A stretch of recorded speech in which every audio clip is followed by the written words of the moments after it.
নমস্কার, আমি অপর্ণা। অপুর সংসারে আপনাদের স্বাগত। আজকে আমি বাম্বু চিকেন রান্না করে আপনাদের দেখাবো।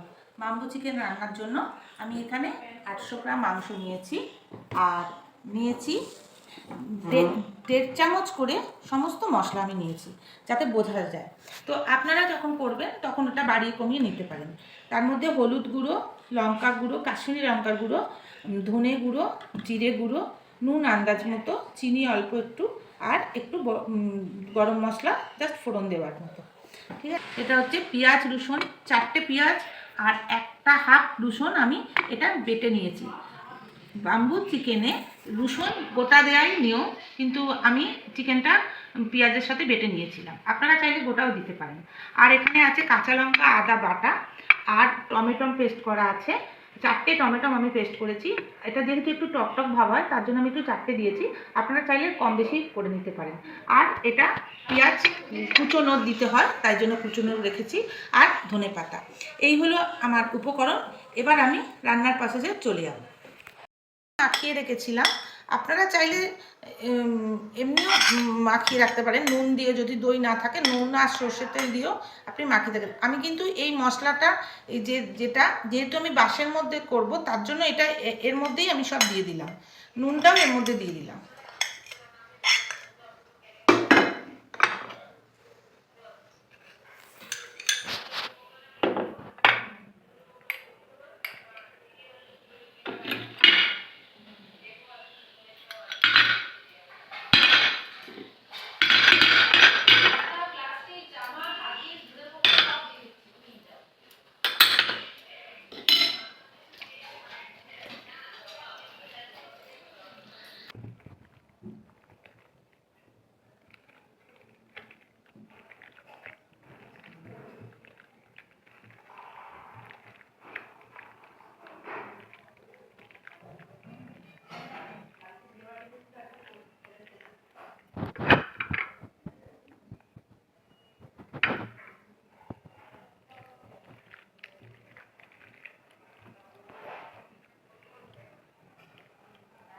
আপনারা চাইলে এটা 4 ঘন্টা বা 2 ঘন্টা রেখেও দিতে পারেন, কিন্তু আমি যেহেতু দই দিয়ে আগে মাখিয়ে রেখেছিলাম, তার জন্য আমি আর এটা মধ্যে আমি দেব না।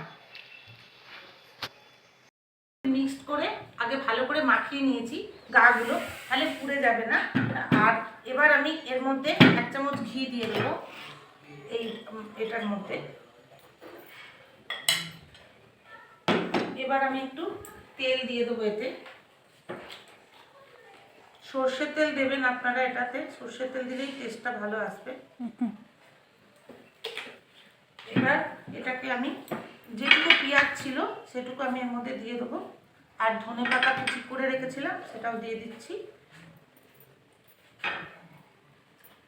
আমার মনে হয়েছিল একটু নুন লাগতে পারে, তাই অল্প করে একটু নুন দিয়ে দিলাম। এবার আমি এটাকে ভালো করে মাখাবো।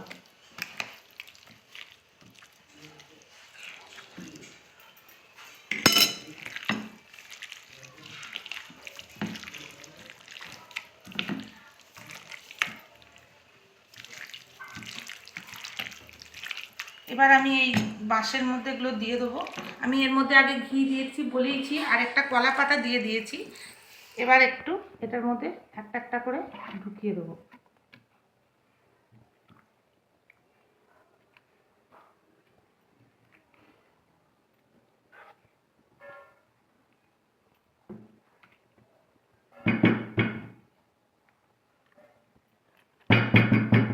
এবার আমি এটা একটুখানি ফাঁকা রাখতে হবে, আর একটু হালকা জল দিতে হবে এর মধ্যে।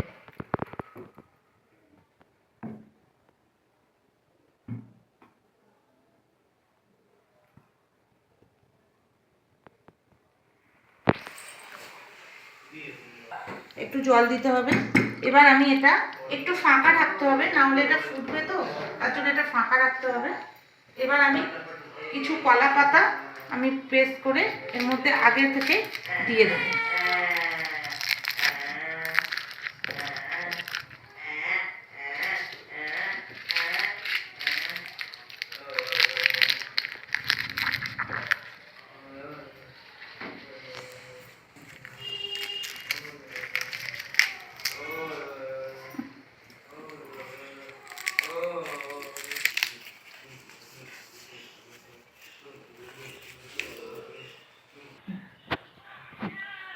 আমি এই যে দুটো বাসে এইটা পুরোটা দিয়ে দিয়েছি, এর মধ্যে দুটো বাসই আমার রেডি।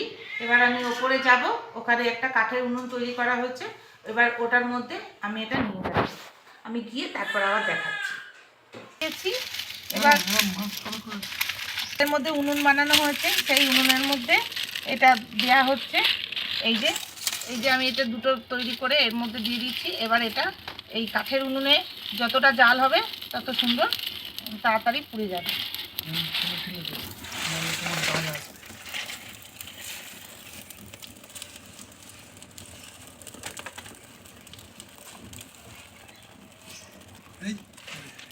পড়ে যাচ্ছে না, তুমি ওইটা বাস ঠেলো না, ওই রকম আস্তে আস্তে দাও, এগুলো দাও, ওইগুলো দিতে হবে না, পরে দিয়ে একটু ভাগ করে দাও।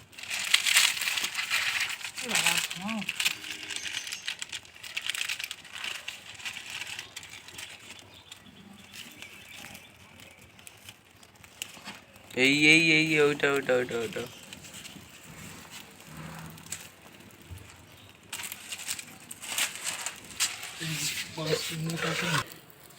আমি এটা মাঝে একবার ঘুরিয়ে দিয়েছিলাম, না হলে এটা আসবে না, ওই জন্য মাঝে এটা একবার ঘুরিয়ে দিয়েছিলাম, দুটোই ঘুরিয়ে দিয়েছিলাম। আপনারা পারলে এরকম সারাশি করে করে মাঝে মাঝে ঘুরিয়ে দেবেন, না হলে পুরোটা যাবে না।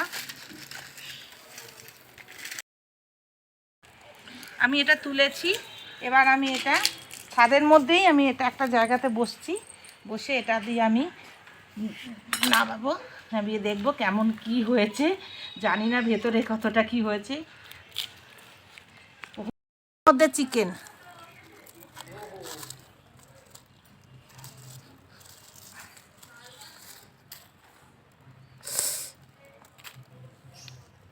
দাদা না রেখে দাও।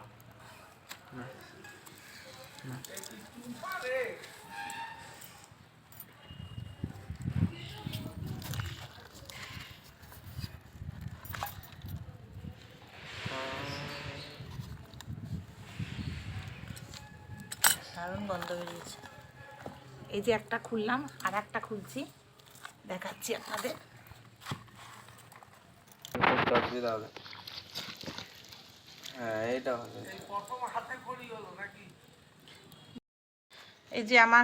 এই যে পুরো আমি বাস থেকে সমস্তটা বার করে নিয়েছি, দুটো বাসেতে এই জিনিসটা হয়েছে আমার।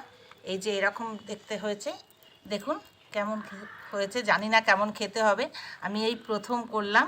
আমার মতো করে আপনারাও এরমভাবে করে দেখবেন আপনার ভালো হয়েছে কিনা। আমার তো মনে হয় নতুন জিনিস, নিশ্চয়ই ভালো হবে। আর আপনারা লাইক করবেন, শেয়ার করবেন, আর কমেন্টে লিখে জানাবেন যে আপনারা আমার মতো প্রসেসে করলে কীরকম হয়েছে। তাহলে আসি, আবার আর একদিন অন্য একটা ভিডিও নিয়ে আসবো। নমস্কার।